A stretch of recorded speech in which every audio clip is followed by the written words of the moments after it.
Amen. Donc, on peut s'asseoir. On est dans Apocalypse, chapitre 12 ce matin.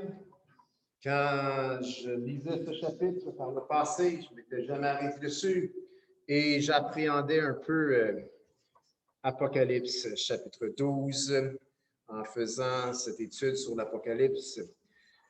Et c'est ce qui est bon avec de prendre un temps ou un an ou peu importe pour passer au travers d'un livre, c'est que tu peux pas, de la Bible, tu ne peux pas éviter certains passages.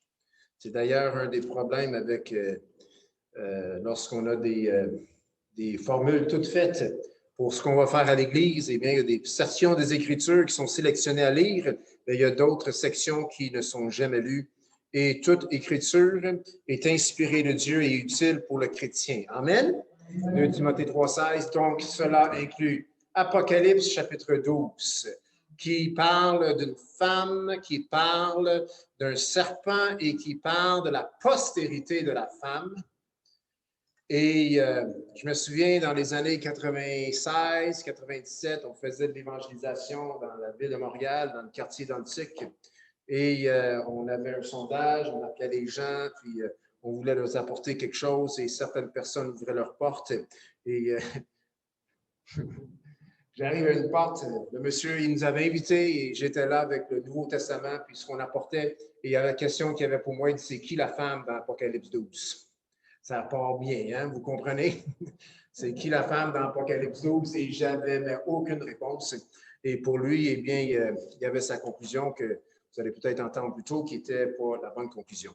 Ça fait plus de 6 mois là, que nous sommes dans l'Apocalypse et les thèmes de la souveraineté, de la fidélité de Dieu, les thèmes de la persévérance et de la persécution des saints, eh bien, ça revient à plusieurs reprises et c'est pas pour rien que l'apôtre Jean ou prophète Jean, en ce qui concerne l'Apocalypse, dit bien dans le chapitre 1, verset 3, « Heureux celle qui lit et ceux qui entendent la parole de la prophétie et qui gardent les choses qui y sont écrites, car le temps est proche. » Et même dans Apocalypse 12, il y a des choses que nous pouvons retenir et mettre en pratique dans nos vies. Donc, le livre de l'Apocalypse, si nous faisons cela, nous dit « heureux ». Amen?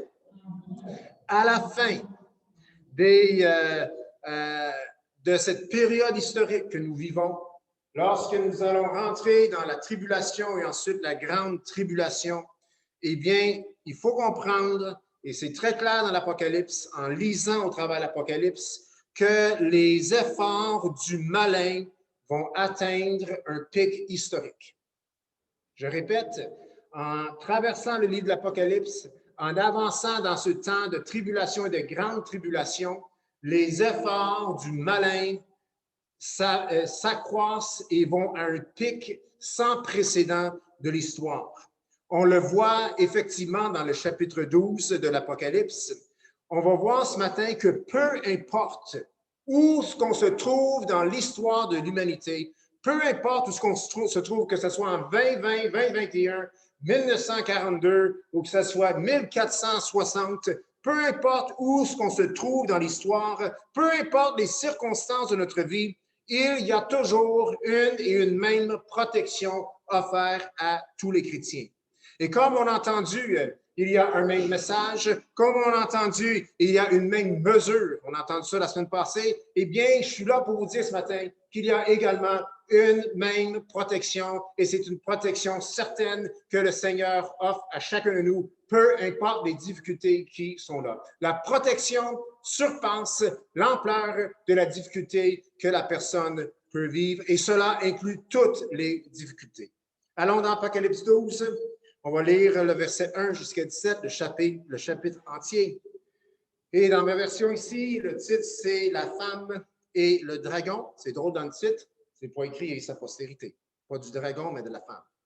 Un grand signe parut dans le ciel, une femme enveloppée du soleil, la lune sous ses pieds et une couronne de 12 étoiles sur sa tête.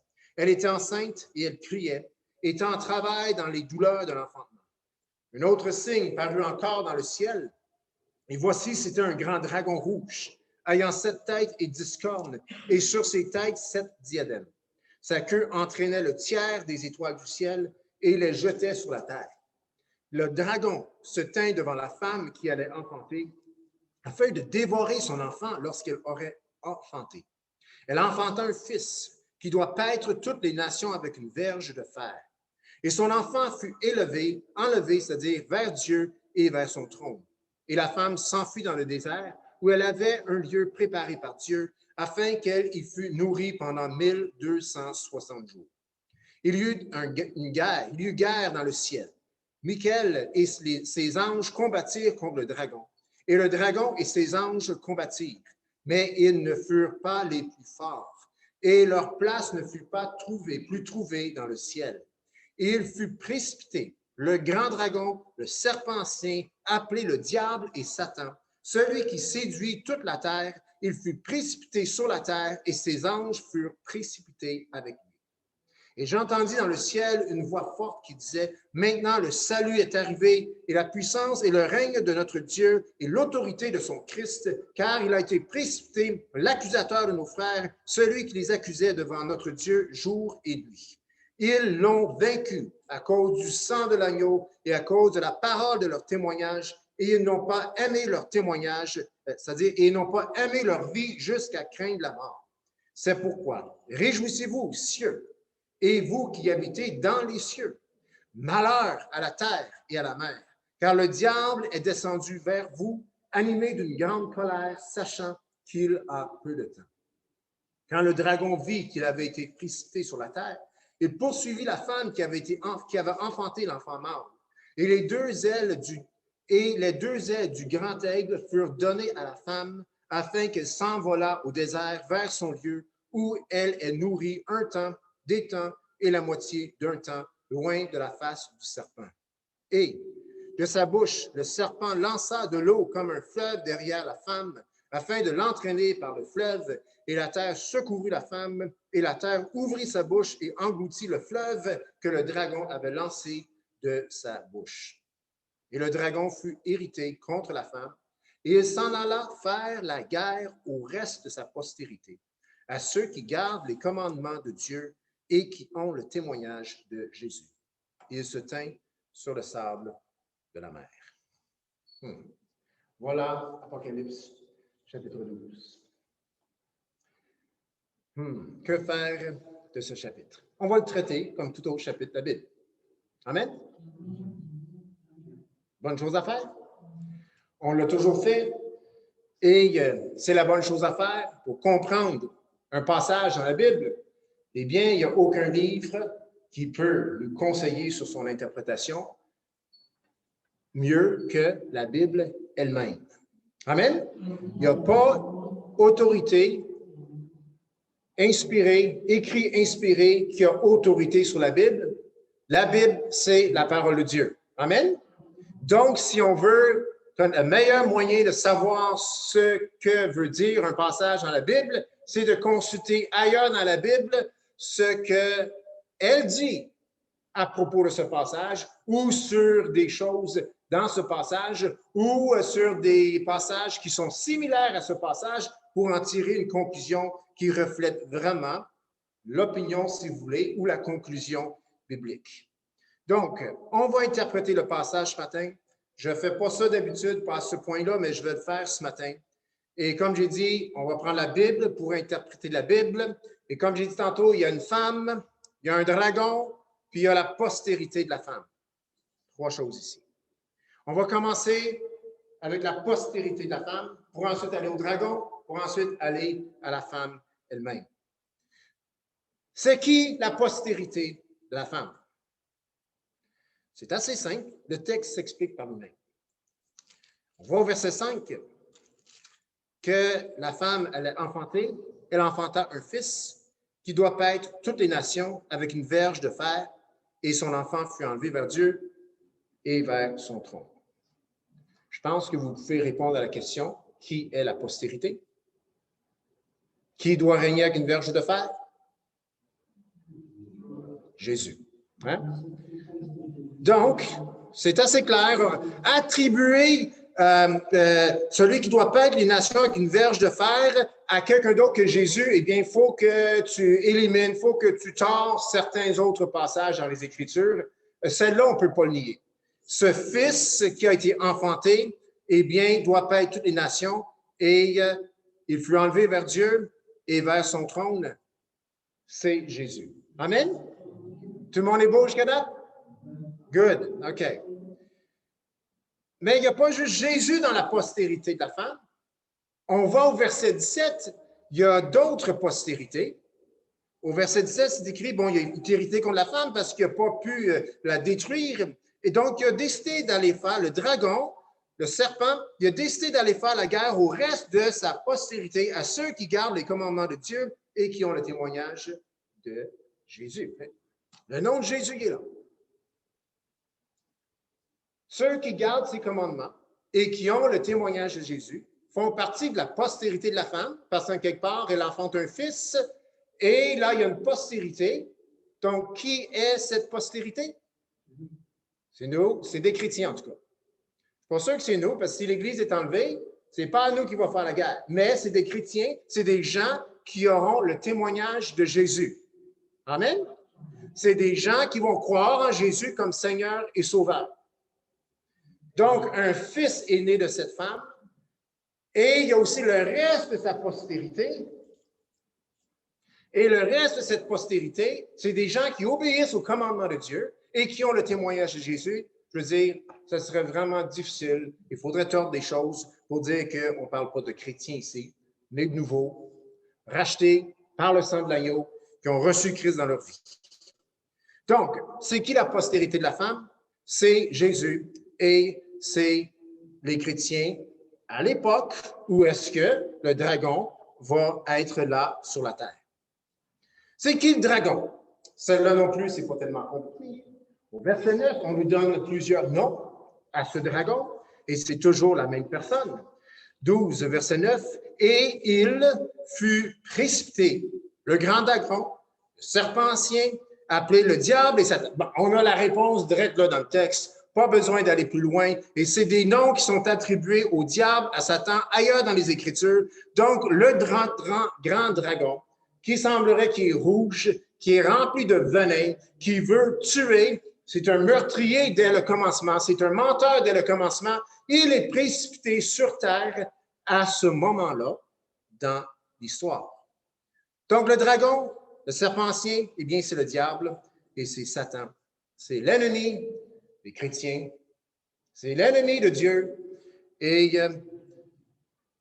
c'est cela, le serpent ancien. Maintenant, on arrive à la femme. Qui est la femme? Lorsque j'avais été à cette porte, ce monsieur qui m'a posé la question, qui est la femme d'Apocalypse, chapitre 12, lui, il était un catholique, je ne sais pas s'il était pratiquant, donc sa réponse, c'était Marie. Mais ce n'est pas là la réponse.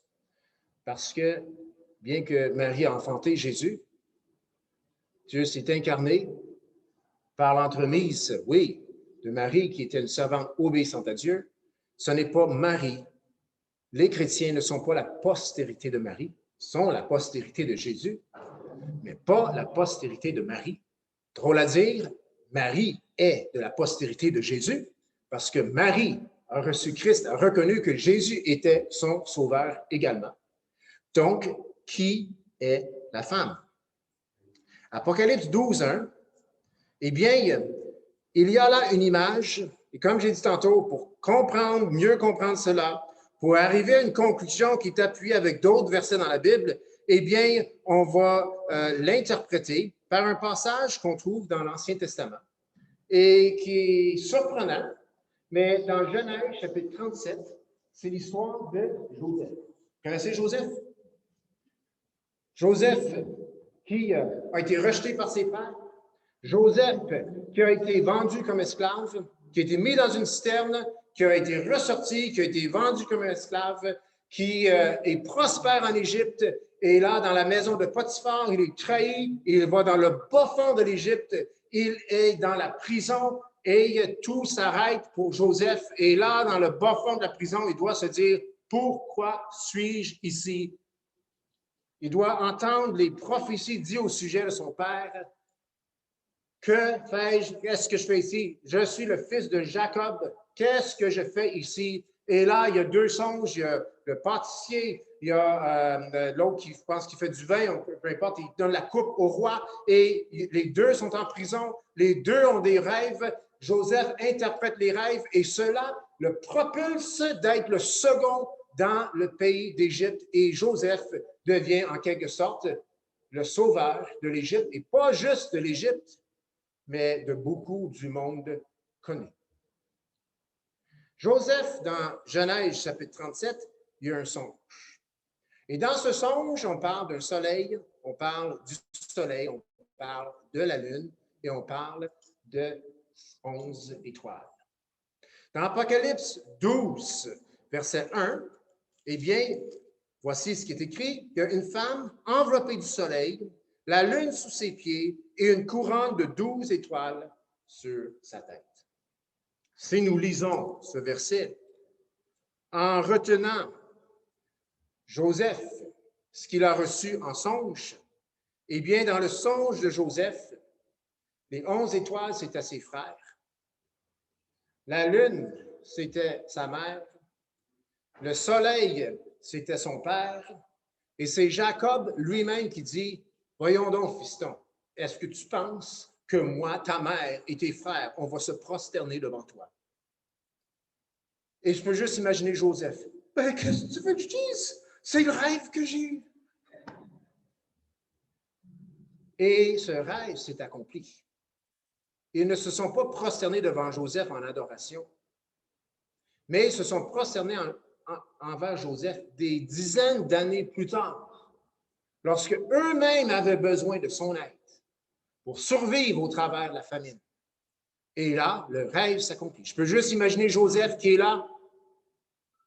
Il voit ses frères qui arrivent. Et là, par crainte, parce qu'ils sont devant le second d'Égypte, se prosterne par respect, par crainte, parce qu'il peut littéralement leur éliminer, leur couper la tête. Et là, il se rappelle de ce songe. Les 11 étoiles qui sont prosternées devant lui, ses frères qui ont besoin de nourriture, son père qui va aussi l'honorer à cause de la position qu'il a en Égypte. Et là, ici, dans le verset 1, Apocalypse 12, on a cette femme. Le soleil, la lune, 12 étoiles. Eh bien, les 12 étoiles représentent probablement les 12 tribus d'Israël. Le soleil représente probablement Jacob. Et la lune, sûrement Rachel, qui est comme la mère, en quelque sorte, ou la femme de la Bible, le symbole d'être une maman. Hein? Rachel pleure ses enfants. Lorsqu'on éliminait tous les enfants à Bethléem pour atteindre Jésus-Christ, eh bien, Rachel pleurait ses enfants parce qu'ils n'étaient plus. Une bonne interprétation de ce passage, en se servant de la Bible pour l'interpréter, c'est que la femme, c'est la nation d'Israël. De la nation d'Israël est venu Jésus-Christ. Et de Jésus-Christ est venue aussi une grande postérité, des gens qui obéissent au commandement de Dieu et qui ont le témoignage de Jésus. Amen? C'est très biblique. Genèse 12 dit que Dieu va bénir toutes les nations de la terre par Abraham, qui va avoir une postérité aussi nombreuse que le sable sur le bord de la mer.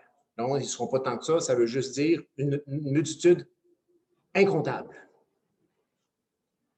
Et nous faisons partie, parce que nous avons le témoignage de Jésus, parce que nous sommes de la postérité de Jésus, parce que nous sommes ses héritiers ou co-héritiers, eh bien, nous faisons partie de cette postérité.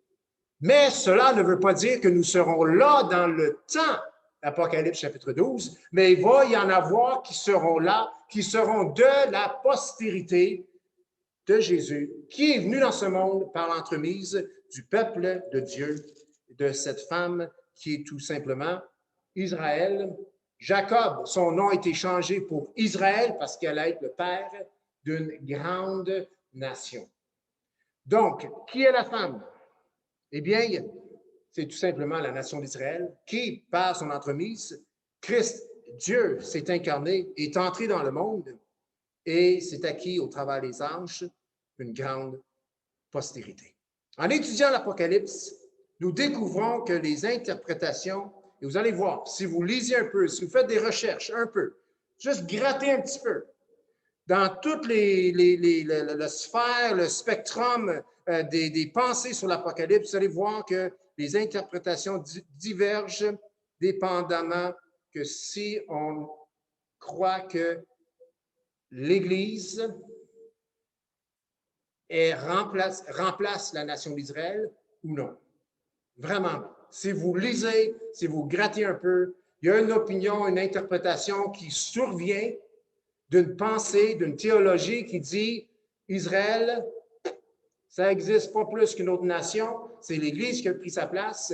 Et l'autre pensée théologique par laquelle les gens vont interpréter l'Apocalypse, eh bien, ils vont voir Israël toujours comme une entité distincte que Dieu considère toujours son peuple, est aussi la postérité de Jésus-Christ qui s'étend au-delà, mais qui n'élimine pas ou ne remplace pas le pays ou la nation, c'est-à-dire d'Israël.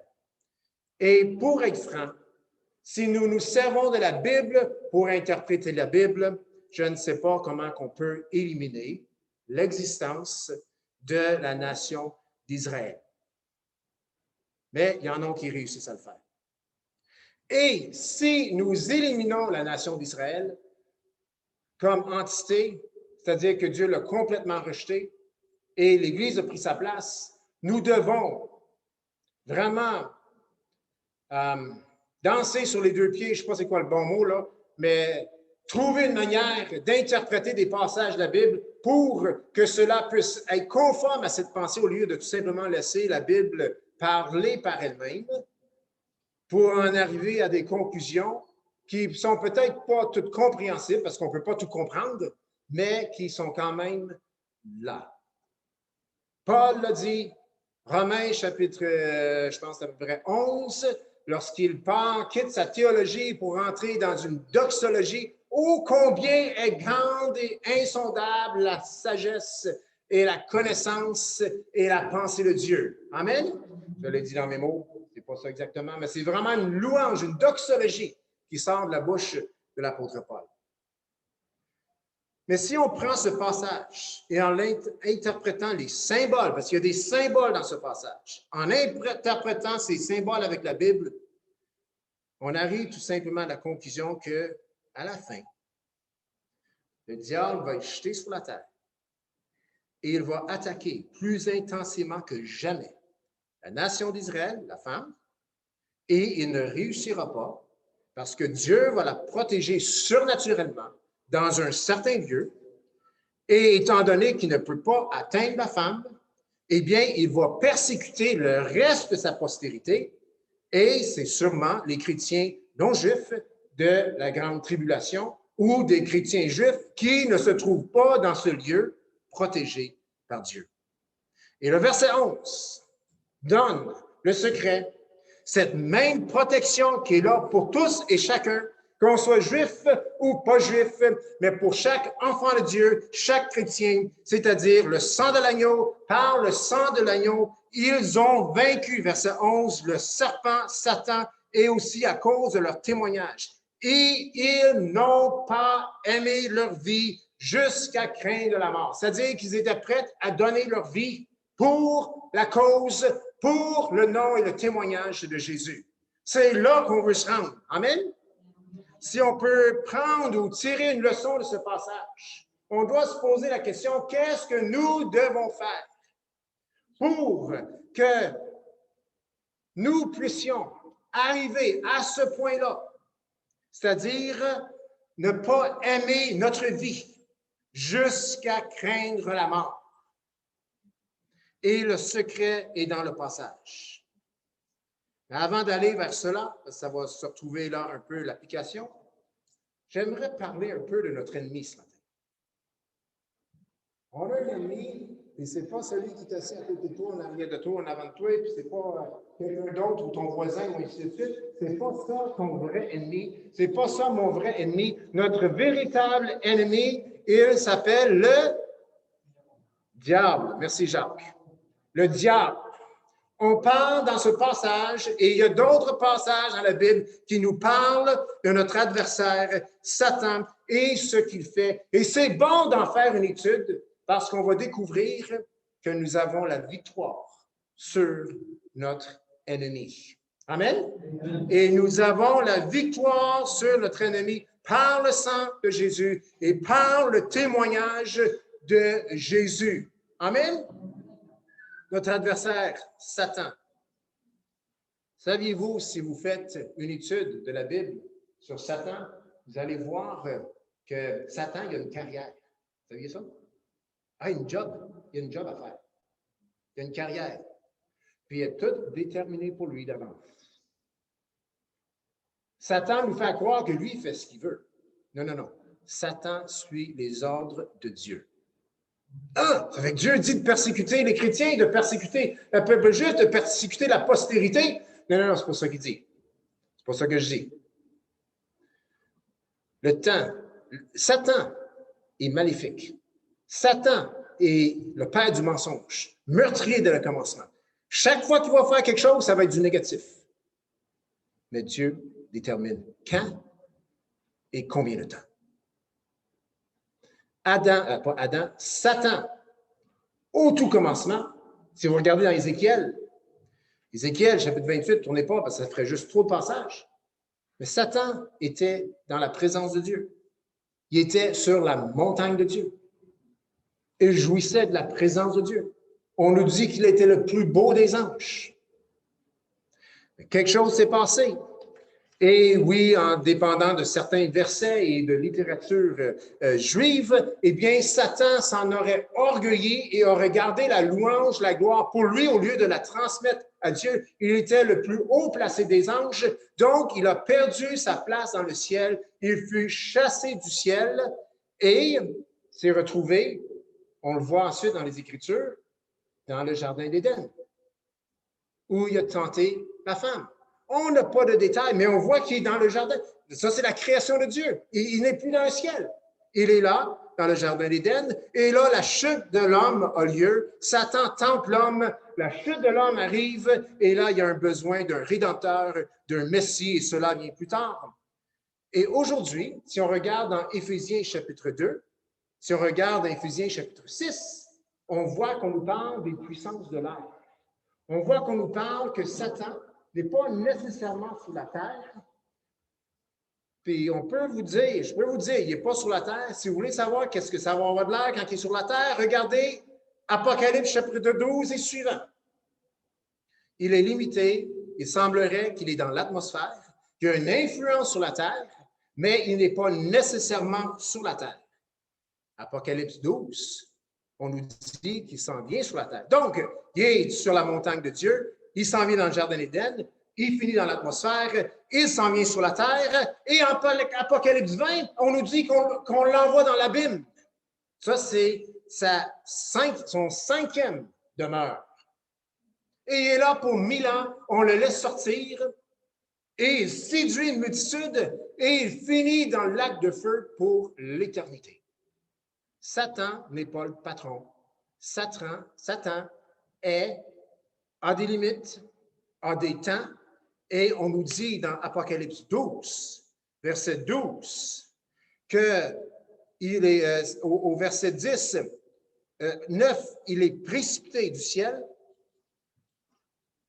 précipité sur la terre, ses anges furent précipités avec lui, et là, au verset 12, c'est écrit, c'est pourquoi réjouissez-vous les cieux. Yes, il n'est plus là, il est parti, il est forcé d'aller sur la terre et vous habitez dans les cieux, mais malheur à la terre et à la mer. Pourquoi? Parce que le diable est descendu vers vous, animé d'une grande colère. Pourquoi? Parce que son temps est peu, sachant qu'il a peu de temps. On pense que ça va mal aujourd'hui. On pense que le diable fait des ravages aujourd'hui. L'homme fait des ravages par l'influence de l'ennemi et en fait à tous les niveaux, que ce soit dans l'Église, que ce soit dans le monde, mais on n'a rien vu encore. Comme ce qui va se passer lorsqu'il est projeté sur la terre. L'histoire, le globe n'a pas encore vu ou vécu ou été témoin de cela. Et il est animé en plus d'une grande colère parce qu'il sait qu'il n'y en a pas pour long. On nous donne des délais de temps dans le chapitre 12, dans l'Apocalypse. Il y en a qui vont le prendre à la lettre, d'autres vont le prendre d'une manière allégorique. Si tu le prends d'une manière allégorique, ça fait longtemps que le diable est animé d'une grande colère. Si tu le prends d'une manière littérale, quand il va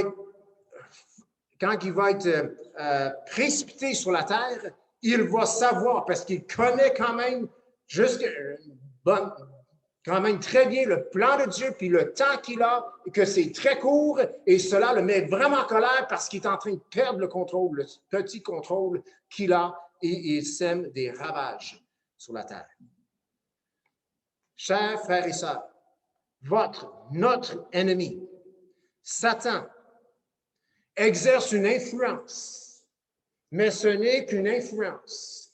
Et son influence est de beaucoup moins puissante que l'influence et la puissance que Jésus a dans nos vies. Amen. Le diable est très peu puissant à comparer au Saint-Esprit. Amen. Dieu a son plan et l'ennemi doit s'y conformer. L'ennemi, dans le plan de Dieu, la seule chose qu'il peut faire, et c'est un des noms qu'on lui donne, c'est de nous accuser. Il n'accuse pas les gens de ce monde. Il n'accuse pas ceux qui sont sans Christ. Il accuse la postérité de Christ. Il accuse les chrétiens. Est-ce que vous vous êtes déjà senti accusé? Big time. Non? T'es pas bon. T'es pas capable. T'es pas un enfant de Dieu. T'as trop péché. L'accusateur de nos frères, Satan, l'accusateur, l'adversaire, il veut en tout temps contrecarrer les plans de Dieu. Et lorsqu'il va venir dans Apocalypse 12, ça va être pour contrecarrer les plans de Dieu au niveau de l'histoire, au niveau de ce qui se passe sur la planète. Et aujourd'hui, il contrecarre les plans de Dieu pour nos vies à nous. Et comment est-ce qu'il fait? En nous accusant, en nous mettant des idées dans la tête. On le dit souvent, le champ de bataille de l'ennemi, c'est les pensées. Ça rentre dans la pensée, ça nous frappe au cœur, puis là, on n'est plus capable de fonctionner. Vous avez déjà fini de même? Je suis tout seul? Ça rentre dans nos pensées, ça rentre de la même façon que la parole de Dieu rentre dans nos vies. Par nos yeux, par nos oreilles, par notre pensée. Et cela devrait descendre dans nos cœurs pour changer notre vie. Et le diable, lui, on dirait qu'il y a un accès facile. Il accuse, ça nous atteint, droit au cœur, puis là, on boite, puis là, on est rendu des vrais infirmes. Mais ce n'est que des accusations. Mais je suis là pour vous dire ce matin qu'il est uniquement un accusateur et il n'y a aucune puissance pour nous accuser et pour nous condamner. Il a des faits. Il a même des faits qui sont vrais pour nous accuser. Il peut aller devant le Seigneur et dire, Peter a fait ci, a fait ça. La liste est longue. La liste est très longue. Et comme on partageait sur Zoom, M. Luther de la Réforme, il avait une vision, une nuit ou un songe. Et le diable était au pied de son lit avec un grand rouleau, puis il déroulait, puis il lisait tous les péchés de M. Luther. Et M. Luther, il a dit, « Hey, déroule le don complet, puis va à la fin de la liste. » Et c'est écrit à la fin de la liste, c'est tout payé. C'est tout pardonné. C'est vrai, le diable peut dire toutes les choses terribles que j'ai faites dans ma vie. Et toutes les choses terribles que vous avez faites dans votre vie.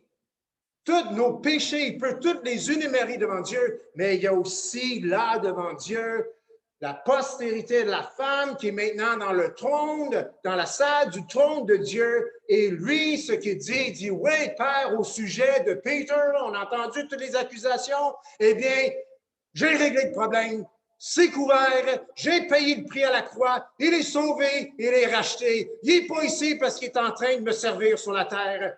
C'est fini, bien que tout ce que le diable a dit, c'est vrai. Pour une fois, il n'a pas menti. Mais ce n'est que des accusations. Vous savez, imaginez, vous faites quelque chose, un crime. Et là, il y a une poursuite qui s'installe. Là, vous recevez une lettre, un mandat. Présentez-vous à la cour, telle date. Trouve-toi un avocat, il va falloir que tu te défends. Là, on est inquiet. Qu'est-ce qui va se passer? C'est vrai, j'ai fait ça. Je vais être condamné. Mais, donc, on s'en va à la cour avec crainte, avec peur. Parce que si la vérité sort, on est fait, on s'en va, on va être entouré. Mais si on y va, sachant que oui, c'est vrai, j'ai fait ça. Mais je sais déjà que c'est réparé, c'est pardonné. Parce qu'il y a déjà quelqu'un à la cour qui a réglé ce problème-là. On va y aller, puis on pourrait entendre toute la vérité si vous voulez, mais je sais que le résultat final, c'est que je t'ai quitté. Je pense qu'on va donc aller à la cour humblement. On n'est pas parfait, avec sérénité et avec reconnaissance, sachant qu'on ne vivra pas la conséquence de notre péché. Amen? C'est un peu ça. L'ennemi peut présenter nos vies tout croche. Il présente la vieille nature. Il présente l'homme corrompu, la nature pécheresse. Il ne présente pas la nouvelle créature devant Dieu, créée en Jésus-Christ. Il ne présente rien de ça. Il ne dit pas non plus que, hey, on dit tout ça, mais finalement, le sang de la croix, ça a tout couvert. Non, non, il ne dit pas ça non plus. C'est un accusateur. Il veut venir entraver le plan de Dieu. Il l'a fait pour Job. Il a accusé Job, mais Job en est sorti vainqueur. Qu'est-ce qu'il fait, le diable? Il est hostile envers le peuple de Dieu, le peuple juif. Il est hostile aussi envers les chrétiens, envers l'Église. Il tente les chrétiens. Celui qui pêche, nous dit la Bible, est du diable, car le diable pêche dès le commencement. Il pêche dès le commencement, puis il aime ça, faire pêcher le monde, ça fait qu'il tente. Il inspire des faux enseignements. La Bible nous parle de toutes sortes de fausses doctrines. Et donc, il enseigne, et Jean, c'est pour ça que Jean a dit, n'ajoutez pas foi à tout esprit. Éprouvez les esprits, voir s'ils sont de Dieu. Ne suivons pas la dernière vague, la dernière pensée ou le dernier wow. Éprouvons-le, voir si c'est de Dieu. Mais éprouvez les esprits, dit Jean. Le diable est là pour inspirer, pour propager toutes sortes de faux enseignements. C'est pour ça qu'il y en a tellement, parce qu'il propage. Il crée le doute. Il crée la peur chez le chrétien. Vous avez déjà vécu la peur? Vous avez déjà vécu le doute? Moi, oui, en masse, à tonnes. Ça vient du diable. Il incite la haine pour la nation juive. Cherchez un peu. Vous allez voir, il y a de la haine pour le peuple juif. Il incite la haine pour les chrétiens. Il y a des chrétiens qui perdent la vie aujourd'hui. Peut-être pas dans notre pays, mais ailleurs. Ça s'en vient ici. Il incite la haine pour les chrétiens. Apocalypse 2, il jettera certains de vous, quelques-uns de vous en prison. Le diable, chers amis, il tente, inspire des faux enseignements. Il crée le doute, il crée la peur. Ne confondez pas le doute et la peur avec la conviction du Saint-Esprit. C'est pas ça du tout, du tout, du tout. Mais il aime ça, rentrer des faux enseignements. Il aime ça, inciter de la haine. Il aime ça, tenter. Le diable, c'est un être qui travaille malicieusement pour faire échouer le plan rédempteur de Dieu. Mais devant Dieu, ces accusations ne fonctionnent pas. Apocalypse, allez dans 12, verset 11. Ils l'ont vaincu à cause du sang de l'agneau et à cause de la parole de leur témoignage, et ils n'ont pas aimé leur vie jusqu'à la mort. Verset 17. Et le dragon fut irrité contre la femme, et il s'en alla faire la guerre au reste de sa postérité, à ceux qui gardent les commandements de Dieu et qui ont le témoignage de Jésus.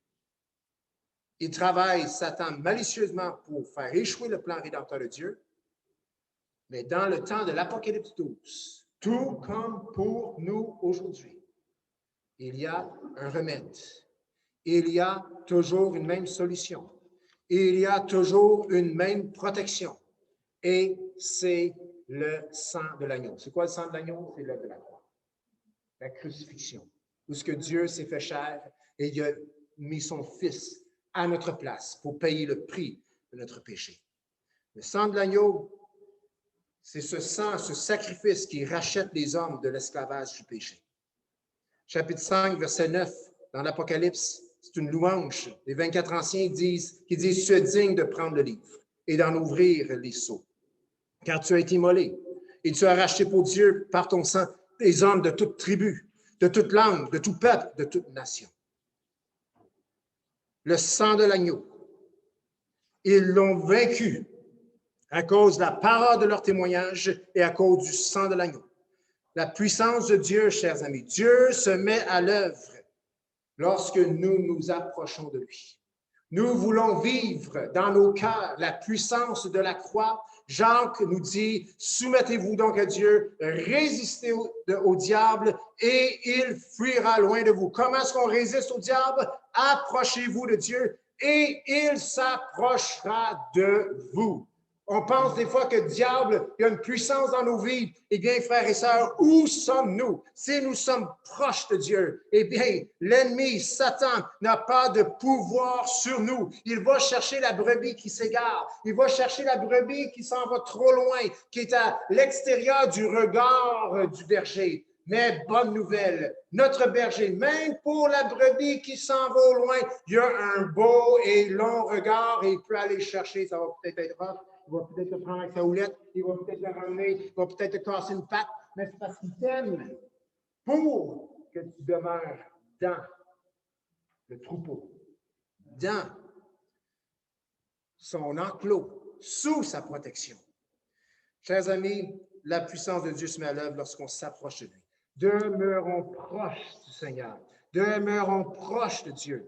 Et vous savez quoi? Ce n'est pas juste d'y demeurer. C'est de savoir dans nos pensées et dans nos cœurs que nous y sommes. Amen. Le monde et tout ce qui se passe peut tellement embrouiller notre vision des choses. Et on se sent loin de Dieu.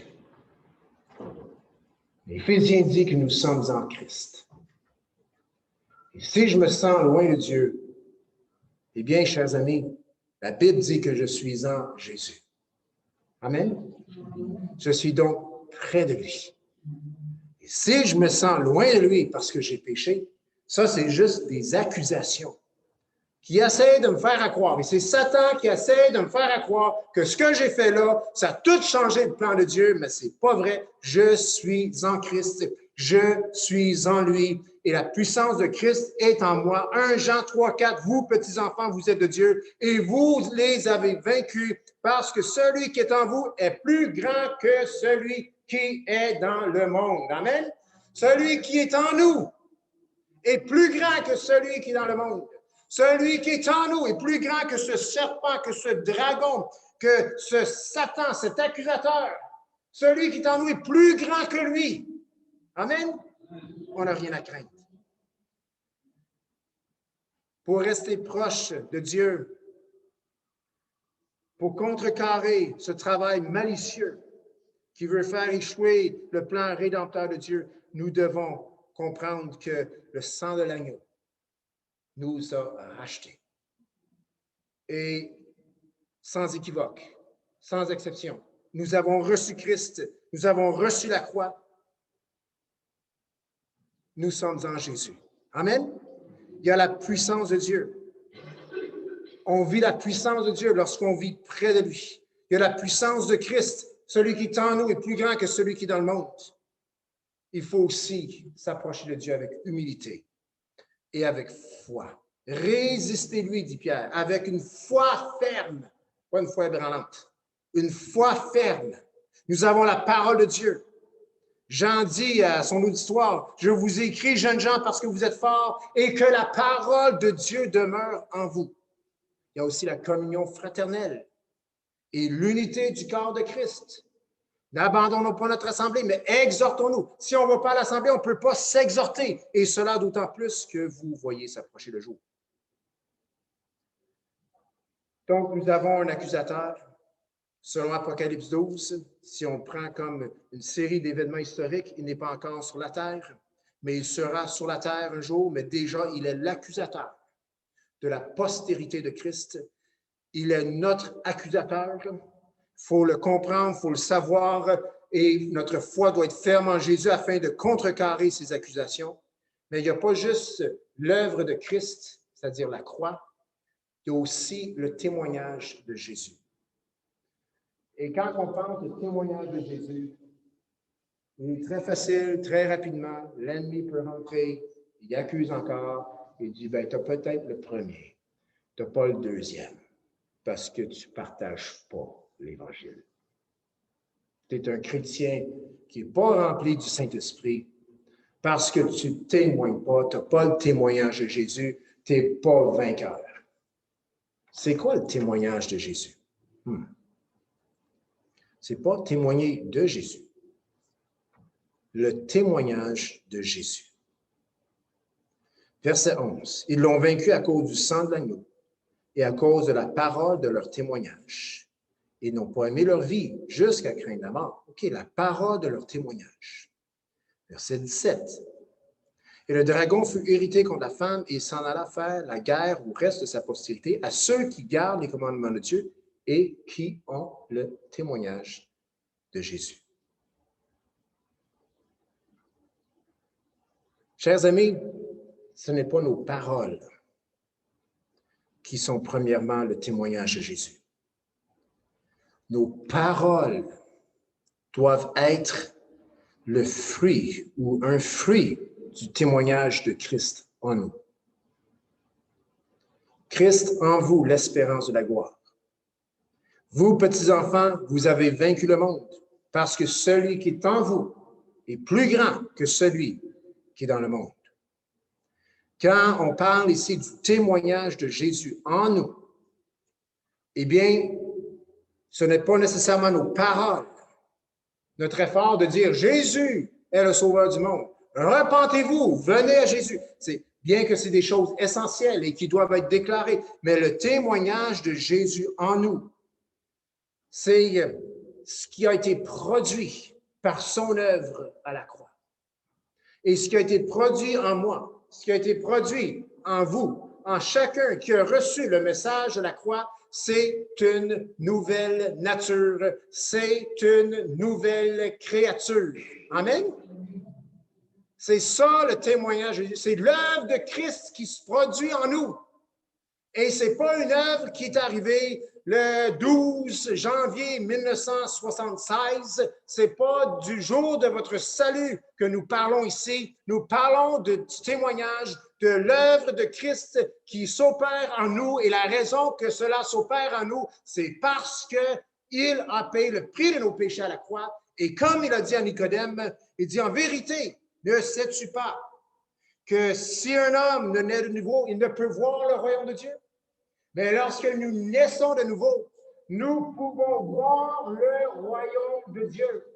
Lorsque nous naissons de nouveau, toutes choses anciennes sont passées et voici, toutes choses sont devenues nouvelles. L'œuvre de Christ a commencé en nous et le témoignage de Jésus, c'est cette nouvelle naissance et cette nouvelle créature qui grandit en nous avec l'aide et l'assistance et une dépendance sur le Saint-Esprit et basé, fondé sur le roc, sur l'œuvre de la croix, qui est l'œuvre de la personne du Seigneur Jésus-Christ. Amen? C'est ça le témoignage de Jésus. Que fait l'ennemi? Eh bien, il tente de nous aveugler avec ses accusations. Mais celui qui est né de nouveau peut voir le royaume de Dieu. On ne voit pas le royaume de Dieu dans notre monde. C'est le mal encore qui mène. C'est l'homme, la chair qui mène. C'est l'appât du gain qui mène. L'injustice. Mais en nous, nous qui avons l'œuvre de la croix, eh bien, nous pouvons voir le royaume de Dieu. Nous pouvons voir Dieu œuvrer avec puissance en nous. Ces accusations du diable ne sont pas fondées. Ce qui importe, c'est que le prix de notre transgression est payé. Et nous pouvons grandir en Christ. Amen. Le témoignage de Jésus, ce n'est pas notre œuvre. Non. C'est l'œuvre de Christ en nous. C'est le sang de Christ qui nous donne le véritable moyen d'avoir le dessus sur le diable. Ils l'ont vaincu à cause du sang de l'agneau, parce qu'ils se sont acquis de l'œuvre de la croix personnellement pour leur vie. C'est comme ça qu'ils ont vaincu le malin. La tombe, elle est vide. Amen. La raison qu'elle est vide, c'est parce que la dette a été payée. La dette de notre péché est payée. Et nous savons que la tombe est vide parce que nos cœurs sont remplis. Amen. Nos vies sont remplies de l'œuvre de Dieu qui peut uniquement avancer à cause de l'œuvre de la croix. Dans les temps de persécution, l'acquisition de l'œuvre de la croix, le sang de l'agneau, vivre le témoignage de Jésus, avoir le témoignage de Jésus seront des choses essentielles. Sinon, nous allons craindre pour notre vie et nous allons succomber aux pressions. On a un réel ennemi, ne nous racontons pas des histoires. Son nom, c'est Satan. C'est une réalité spirituelle, une réalité actuelle. Ne vivons pas comme si nous n'avions pas d'ennemis. Ne baissons pas notre garde. Il nous attaque au niveau de notre foi. Et la raison qu'il frappe au niveau de notre foi, c'est parce que c'est par notre foi placée en Christ que nous sommes sauvés. Amen.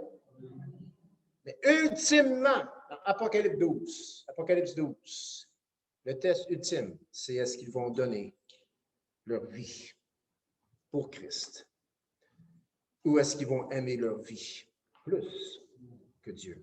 Donc, une petite pratique, application cette semaine. J'aimerais nous inviter à changer notre focus. Nos yeux sont naturellement, charnellement placés sur ce qu'on fait, sur nos échecs, sur nos réussites. Je ne suis pas en train de dire de vivre de manière irresponsable. Je ne suis pas en train de dire de ne pas être responsable face à nos échecs. Ce n'est pas ça que je dis du tout. Je dis juste de changer notre focus. Plus que nous plaçons notre regard sur ce que Jésus a fait pour nous et non sur ce que nous faisons pour Christ. Eh bien, quand nous plaçons notre regard sur ce que Christ a fait pour nous, la nouvelle créature que nous avons se lève, elle marche et elle parle. Amen. C'est pas parce qu'elle est malade, il faut juste qu'elle se lève. Elle est capable de marcher. La nouvelle nature en Christ est capable de marcher. C'est le témoignage de Jésus. Cette nouvelle nature, c'est le résultat tangible que Christ est mort pour moi à la croix et que mes péchés sont complètement payés pour. Changeons notre focus de place. Ça n'a pas bien été hier. J'ai fait ci, j'ai fait ça, j'ai encore. Oh, minute, où sont tes péchés? Ils sont sur la croix, sont payés pour. Christ est ressuscité des morts. On garde nos yeux sur Jésus, cette nouvelle créature, sans même y penser, sans même mettre un effort, se lève. Et l'amour s'exprime, la joie s'exprime, la paix s'exprime, les fruits de l'esprit s'expriment. Les accusations ne sont plus là parce qu'ils tombent à l'eau. Ils sont quand même là, mais on sait qu'ils n'auront pas leur effet. Puis pour une accusation qui n'a aucun effet, pourquoi y porter attention? Le diable perd son temps en accusant des rachetés. Mais nous avons le témoignage de Jésus. Et ce témoignage de Jésus, le sang de l'agneau, c'est cette protection que nous avons. Et cette protection est le même au travers de tous les âges. Et pour ces gens de l'Apocalypse, sera autant pertinent pour eux que pour nous aujourd'hui. Je veux dire, nous, des petits combats qu'on peut avoir, on peut succomber. Eh bien, si en gardant nos yeux sur Jésus, dans des grandes tribulations, fait en sorte qu'on s'en sort victorieux, à combien plus forte raison, dans des petites tribulations. Que pouvons-nous apprendre de ce passage? Eh bien, nous apprenons que l'ennemi n'aime pas la postérité de Dieu. Nous faisons partie de la postérité de Dieu. Il va attaquer deux choses. Premièrement, l'œuvre de Christ en nous. Il va tenter de discréditer. Il ne peut pas l'éliminer. Il va tenter de discréditer à nos yeux pour étouffer le témoignage de Jésus. Laissons le sang de Christ, l'œuvre de la croix, prendre toute sa place dans nos vies et que la nouvelle nature se lève. Amen. Et qu'elle marche, qu'elle parle, qu'elle prêche, qu'elle fait ce qu'elle a à faire et notre bouche témoignera, sera un témoignage du témoignage de Jésus en nous. Amen. Levons-nous ensemble, on va terminer en la prière. Seigneur Jésus, tu n'es plus dans la tombe, tu es présent dans nos cœurs par ton Saint-Esprit. Seigneur, lorsqu'on regarde les Écritures, il y a là un trésor. Seigneur, on a entendu ce matin qu'il y avait des temps dans l'histoire où les gens n'avaient pas les Écritures. Ils en avaient soif. Lorsqu'ils ont eu des copies des Écritures, ils ont tenté de les comprendre. Ils ont cherché du monde qui pouvait leur aider à les comprendre.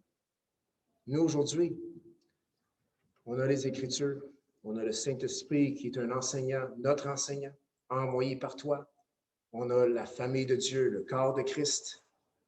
Et Seigneur Jésus, cette semaine, que chacun de nous puissions, de manière concrète, pratique, garder nos yeux sur toi, Seigneur Jésus, afin que ton témoignage en nous puisse se manifester, être mis en évidence.